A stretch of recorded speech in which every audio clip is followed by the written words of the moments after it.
The Meerschaum Pipe by L.A.Lewis. December the 7th. Never having tried keeping a diary before, it will be amusing to see whether I have enough mental energy to go on with it. At all events, my newfound leisure will not give me the excuse of being too busy.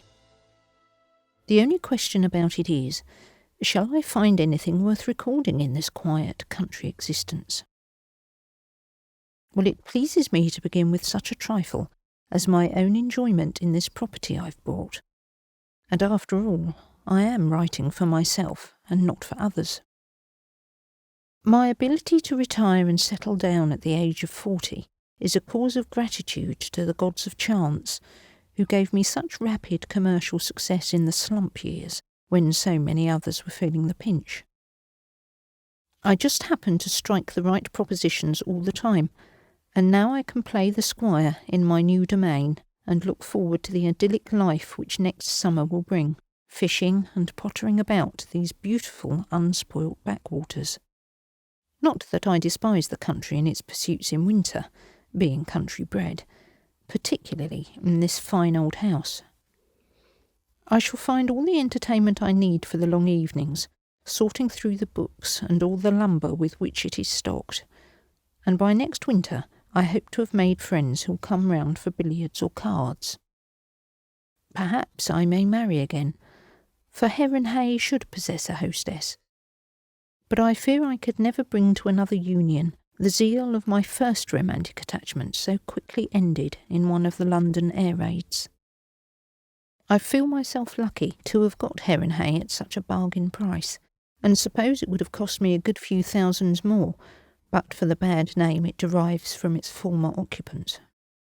After standing empty, however, for so many years, the dilapidation was great, and I could see how the agents jumped at my offer.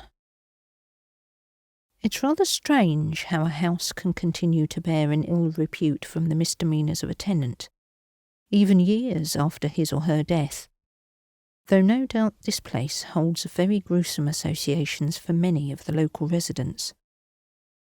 One can excuse Harper his crimes on the grounds of his undeniable lunacy, but his reign of terror, conducted from here, must have been a ghastly period for the neighbourhood, especially in view of the shocking mutilations he always practised.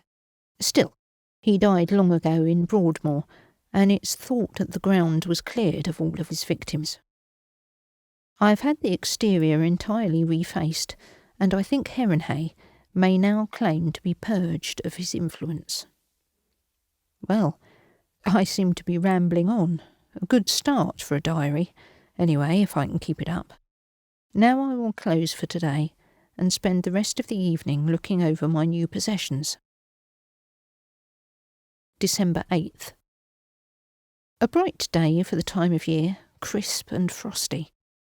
Had a call from the vicar, who asked, amongst other things, if I proposed to join the local hunt.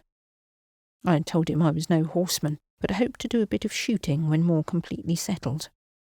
He then touched on the poor maniac, my predecessor, and I asked him if he thought the dreadful record of the place would affect my welcome in the village.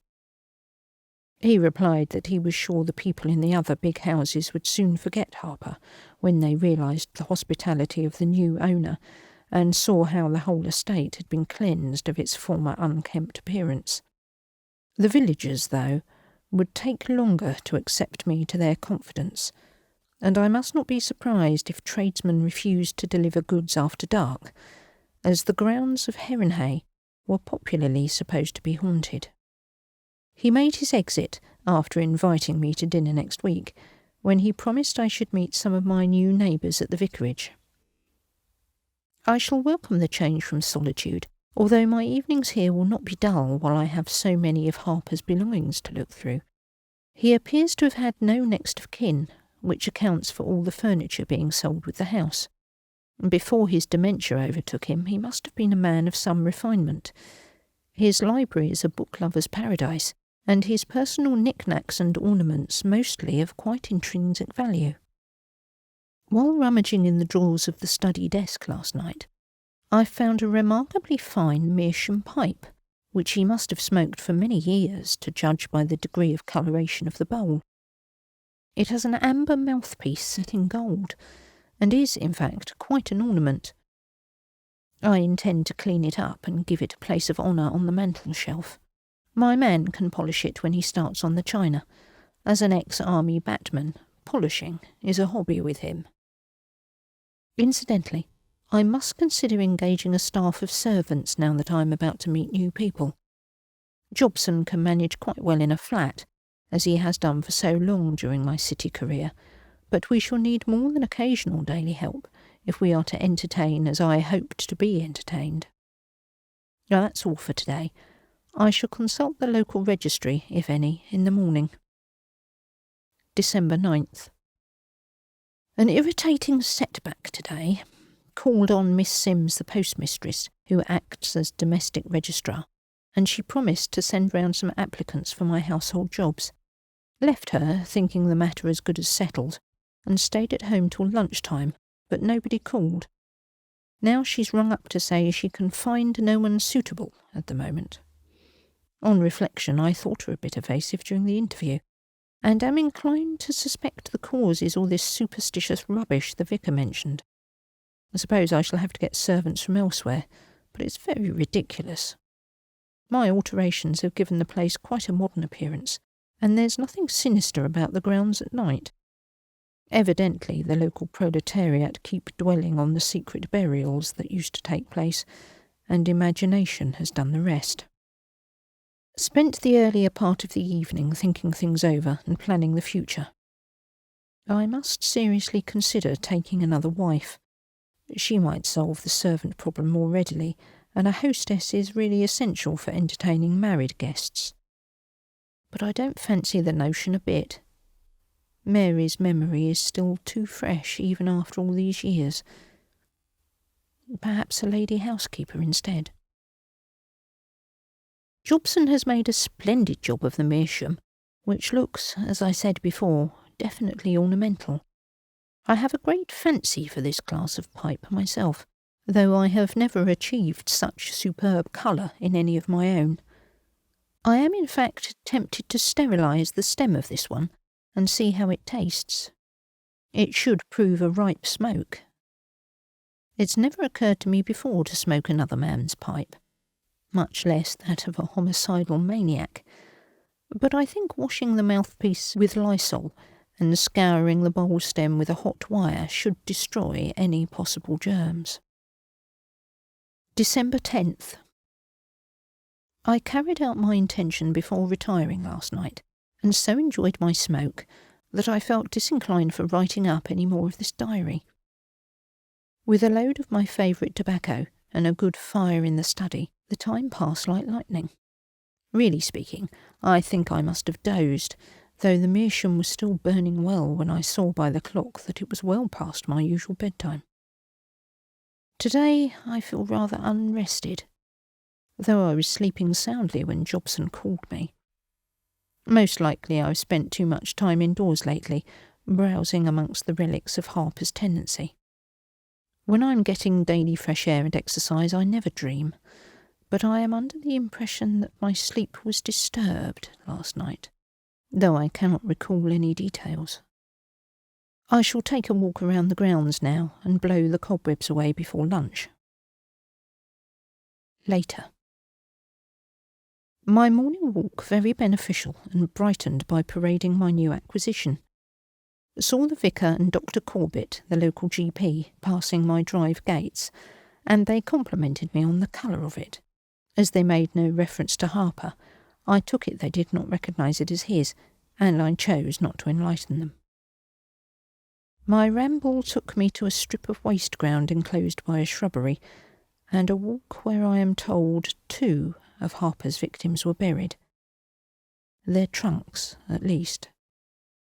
It seemed an ideal spot for a murder, and I could almost enter into his distorted point of view, at least as far as the spice of secrecy was concerned. There must be a grim fascination in committing a crime that rouses the countryside, and then watching the police go off on false scents. Harper went about his butchery for months without attracting the least suspicion. Evidently, he can have shown no outward symptom of insanity between the attacks, and must have exercised amazing caution in executing his horrible tasks. Yet his dementia was of an extreme kind, as was shown by the distorted artistry of his mutilations. Employed the afternoon and evening in a fruitless journey to the county town, 20 miles away, in search of domestics. Interviewed several candidates who happened to be at the registry office, but as soon as I mentioned my address they made various excuses not to accept service with me. The popular aversion to heron hay is very widespread, it seems, and it looks as though I shall have to engage my staff in London. Most annoying. Found some newspaper cuttings in the course of my evening's exploration amongst Harper's belongings. They all related to his criminal career, and I could picture him gloating over the horror which his monstrous recreation was instilling in the public mind.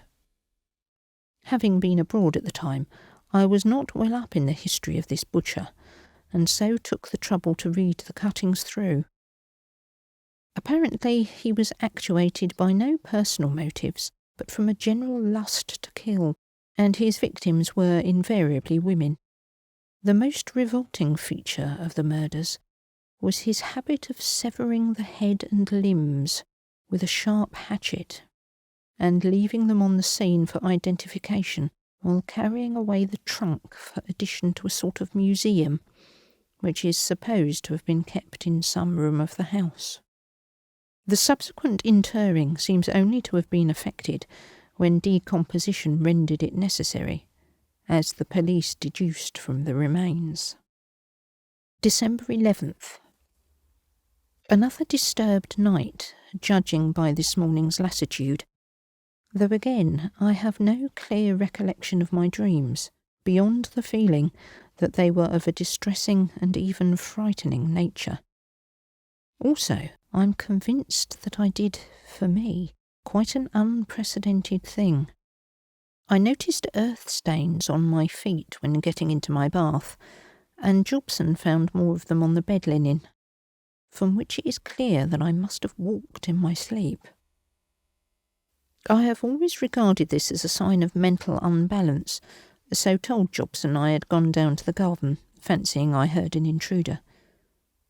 He must have wondered why I did not wear my slippers, but he is too well trained to offer such criticism. I've never had a day's illness in my life, and I do not like this symptom of nerve trouble, especially as I spent most of yesterday out of doors. I shall spend today on the links and get my lunch at the clubhouse. Later. A splendid game of golf with a member to whom the secretary introduced me, and another round by myself in the afternoon. I should sleep well tonight. Meanwhile, a sensation has arisen in the village by the discovery of a dead body in Arningham Woods. It appears to be a case of murder, the victim being a young girl from a gypsy encampment nearby. The postman told me that her throat had been cut, and that one of the hands, severed at the wrist, was missing. The last I take to be a piece of village gossip originating in Harper's dismembering proclivities. I understand the affair is regarded as probably a crime of jealousy, and that the police are looking for a young basket maker who left the camp this morning. Enough diary for today. Just half an hour's smoke, and I shall not want any rocking. December 12th. Once more a shockingly restless night, this time caused by definite nightmares. Though I fell asleep at once, and do not remember awakening until Jobson brought me my tea, I feel as if I've been out on the tiles. Most of the time I seem to be pacing endless corridors and clambering up and down stairs burdened by some weighty object which I was trying to conceal. What it was I cannot remember, except that it seemed both precious and repulsive simultaneously, and that I was in a state of panic in case anyone find me with it. I examined my feet on rising for any traces of sleepwalking, but could find no such evidence. One thing, however, puzzled me. namely that I appeared to be wearing different pyjamas from those in which I went to bed. Still, most of my sleeping suits resemble each other, being all black silk and varying only in the braiding, so I may have been mistaken. Somnambulism apart, though, if these exhausting dreams continue, I must ask Dr. Corbett for a tonic. It will be a good opportunity to mention the matter if I can persuade him to a round of golf this afternoon. Later. I was wrong, it would seem, to start this diary wondering if I should find enough to write about in so rural a spot. The murder of the gypsy girl has now been followed by the mysterious disappearance of a cottager's daughter. By coincidence, she is one of the prospective maids I interviewed 2 days ago, and although in service in the county town, was spending the weekend here with her family. Apparently, she went out for a solitary walk late last evening and has not been seen since, nor has she returned to her employer's residence. The discovery of bloodstains in a little used lane near the village has, of course, given rise to a crop of ugly rumours, but as none of the girl's clothing has come to light, I see no reason to connect the two facts. Quite probably it is a case of elopement. I was about to close my diary for the day when Jobson entered my study in a great state of agitation. He had been taking a moonlight walk round the grounds near one of the boundary walls when he noticed some unusual object in a tussock of grass. Stooping to examine it, he saw, to his horror, that it was a human hand. As he finished describing the finding of it, he produced the horrible thing from a roll of newspaper and laid it on my desk. Overcoming my natural revulsion, I inspected it under a powerful reading lamp. Though no student of anatomy, I judged it to be the hand of a woman, partly, I dare say, on account of the cheap and gaudy rings which adorned 2 of the fingers. These baubles seemed, in a vague way, familiar, and I supposed that I had seen their wearer at some time in the village. Naturally, I rang up the police without loss of time, and have spent the last hour talking with the inspector, a very capable man, who as a young member of the force was instrumental in Harper's arrest. He not only confirmed the rumour of the gypsy's hand having been cut off, but positively identified it with Jobson's grim find. He thinks that the basket-maker, an unsuccessful suitor, must have taken the hand as a keepsake, and then, fearing to keep so terrible a reminder, must have thrown it over my wall in his flight. This theory gives them a clue to the direction in which he was travelling, and the inspector spoke hopefully of an early arrest. December 16th. The events of the past few days have occupied my mind to the exclusion of all other matters. My diary has been neglected, and I must recapitulate. So far from rustic uneventfulness, I seem to have landed myself in the middle of a Grand Guignol play. A fresh series of crimes identical with those of my perverted predecessor has broken out in the neighbourhood, and the surrounding country is teeming with police, pressmen, and morbid sightseers. By having the gates locked, I have been able to keep most of them off the property, but I caught 2 reporters astride the wall near Harper's cemetery yesterday, and had Jobson turn them away. The village is in a state of siege, as no woman will venture out after dark, and even by daylight they go in 2s and 3s. A rumour that Harper had not died at Broadmoor, but had escaped, rapidly gained ground, and I found myself wondering if this were the case. The police, however, assure me that he died years ago, and that so far from any such escape being hushed up, a warning would have been broadcast to all districts.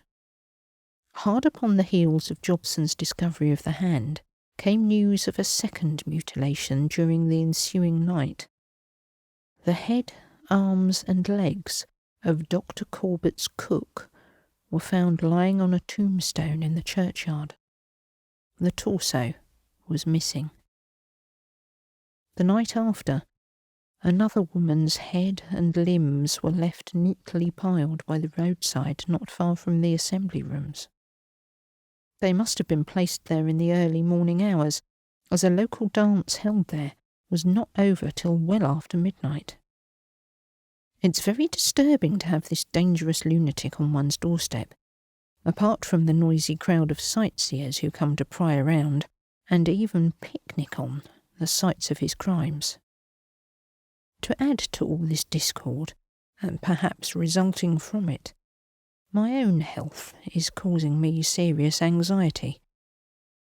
It seems impossible for me to get a decent night's rest, even with a sedative that Corbett prescribed. My sleep is constantly broken by the most hideous nightmares, in one of which, last night, I even dreamt that I was accompanying Harper on one of his nocturnal escapades. The beginning of the dream remains utterly chaotic, but I distinctly remember standing in a field over the corpse of a woman whom he had dismembered. Though I could not see the man distinctly, he seemed to be constantly at my side, compelling me to busy myself hiding the traces of his handiwork. As often, I believe, happens in dreams, when we do things as a matter of course that are completely foreign to our nature, I felt myself lacking all volition to resist Harper's influence, and in fact, quite entering into the spirit of his requirements. I buried the woman's clothes in a ditch, covering them carefully with earth and dead bracken, and arranged parts of the body on a gate, balancing the head on one post and hanging the limbs in a row on the bars. The rest of the nightmare is like a fogged photographic plate, save that I repeated my former impression of tramping great distances with a heavy burden. In this instance, a nude female torso. Such ghastly dreams must indicate some kind of ill health, and if Corbett cannot stop them, I shall consult a specialist. Later. Jobson has just come back from the village with fresh news, which to me, at any rate, appears horribly significant. Another woman's head and limbs have been found, balanced on a gate dividing two nearby pastures. Jobson's description corresponds unpleasantly with my dream. Is it possible that I am somehow spiritually en rapport with Harper's ghost through the medium of a common dwelling place? I have never imagined myself in the least psychic, but then how to explain the finding of an actual corpse, or at any rate parts of one, in view of Harper's death? No. Obviously a different maniac, but with similar tendencies must be at large, and I do not see why the aura of Harper's possessions should bring me in touch with him, unless perhaps there is some malignant elemental native to these parts which prompts the killings, and which may to some extent influence anybody living locally. But this is too wild a speculation. I have never believed in such things. Jobson, by the way, found a telegram for him at the post office telling him of a sister's illness. He is a sterling friend as well as servant, so I told him he must of course take a few days off to see her. He demurred at first on the grounds that I should be unable to get local help, but I could see he really wanted to go. He has accordingly left to catch a late train, and I have the house to myself. December 17th. Another outrage last night, and another nightmare for me. This time it is Miss Sims, the postmistress, whose remains were found on her own counter by her daily help, who arrives to make early tea at 7 o'clock. The unfortunate woman can have had no chance to resist her attacker, as though she had neighbours on both sides. No outcry was heard. The trunk, as usual, had been carried off. Whether my nightmare had again any connection with this crime, I cannot recall. I am only aware of the sensation, to which I have now grown accustomed, of carrying things about and of being a fugitive. Towards morning, however, I had an amazingly vivid dream, to the effect that I came down the stairs from an upper floor at present disused, entered the bathroom, and carefully washed my hands and feet, without, for some reason, turning on the light. This recollection came back as soon as I opened my eyes, and being convinced that I had been guilty of actual sleepwalking on at least one previous occasion, I went at once to the bathroom to look for traces of my suspected earlier visit. But nothing turned out to be disarranged, and I was left in doubt, until after preparing and eating a light breakfast, I decided to explore the upstairs rooms. One of the first things to catch my eye was a black tassel, similar to those of my pyjama cords, projecting from under a locked door. I remembered having seen the key to this door hanging in a cupboard under the main staircase, but on going to get it, found it had disappeared, and I am now forced to a conclusion that I hate to face. Apart from the evidence of somnambulism, which in itself I resent as a weakness, I cannot overlook the connection between my dreams and the nightly butchery that is being enacted. Is it conceivable that in my sleeping state I have been actually present at one or more of these murders, and even, oh, dreadful thought, handled the dismembered cadavers? My whole mind shrinks from this theory, but it is otherwise hard to explain the subconscious urge to wash, the locking up of a possibly stained pyjama suit, and the hiding of the keys. Good God, I must be under hypnotic suggestion, and if I am seen and recognised in this state, I shall be thought guilty of the actual crimes themselves. It has occurred to me that my bad nights may be due to excessive smoking, for I have lately been inseparable from my, or rather Harper's, Meerschaum. To test this, I shall abstain from it tonight and make do with a couple of cigarettes. December 18th. It is finished, and the Meerschaum pipe is burnt in the largest fire I could build in my grate. I only write this last page of my diary for the sake of my next of kin, to assure them that whatever my own condition, there is no hereditary taint. The pipe alone was to blame. When my writing is done, I shall go out into the grounds and shoot myself under God's clean daylit sky. I stuck to my intention of smoking nothing stronger than cigarettes, and for the first time in a week passed the early hours of the night in untroubled repose. Later, however, the restlessness must have returned, for a falling log awoke me to find myself sitting by the study fire, smoking the Meerschaum. As I came to full consciousness, I experienced the sudden waning of an abstract horror, indefinable but intense. It passed so quickly, though, that within a few seconds I doubted its very existence. Everything seemed normal. The room was still comfortably warm, and I felt too wide awake to seek my bed at once. Instead, I said aloud and quite cheerfully, "Well, if my sleepwalking only brings me down here for a smoke, there's no great harm done." And as the Meerschaum was drawing satisfactorily, I decided to sit up and finish it. If only I had suspected and burned the damnable thing then. An habitual smoker always derives a soothing effect from puffing at a pipe, and it was the marked superiority of the Meerschaum in this respect that had attached me to it so strongly. Now, within a few moments, so pleasant a drowsiness crept over me that I heaped more logs on the fire, determined to finish the night where I sat, rather than risk finally arousing myself by a journey back to bed. But if sleep came back, and it did, heavily, it was not the revitalising, dreamless slumber that I wanted, but a fantastic string of disjointed nightmare scenes in which I was constantly hunted from place to place by unseen pursuers, and carrying in my arms a naked torso.